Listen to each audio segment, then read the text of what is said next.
Folks, welcome to today's coffee. Very nice coffee with John. We are at 3 John verse 8. Verse 7 has said, it was for the sake of the name that they went out receiving no help from the pagans. And verse 8, we ought therefore to show hospitality to such people so that we may work together for the truth. Now, it's a privilege for us to share with those who are communicating the gospel, those who are proclaiming the gospel, because we're sharing in the proclamation of the truth. And Christians have to work together. I have benefited from, there are difficulties in being a Christian and being rich, but I've benefited enormously from people who have received great financial blessing from the Lord, and they use it to bless the Lord's servants. I find that just a very humbling and wonderful thing, to be able to stay in someone's home, to be given a cottage for the weekend.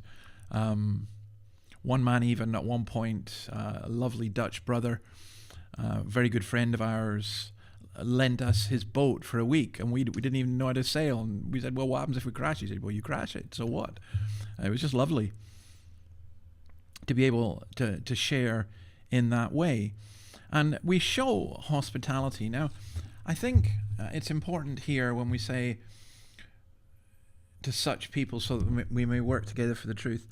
I'm thinking a little bit about our missionary involvement. I think sometimes it's too, how will I put it?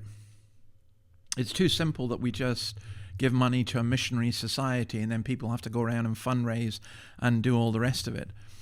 I think churches should genuinely connect with missionaries who they prayerfully support, not just to say, oh, we've got X number of missionaries on our missions board.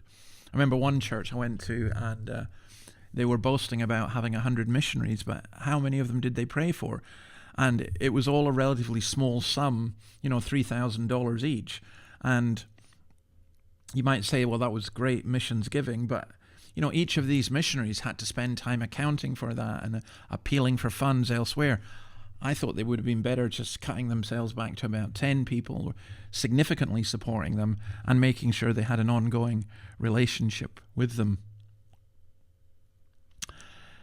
In 1 Thessalonians 5:13, we're told that church leaders are to be held in the highest regard in love because of their work. Well, I would say that also applies to those who go out as evangelists, as missionaries, and elsewhere. We need to be careful about who we send out, but we need to ensure that when we do send them out, we give them adequate support and we consider it our privilege to do so. All right, I shall see you again tomorrow. God bless. Bye.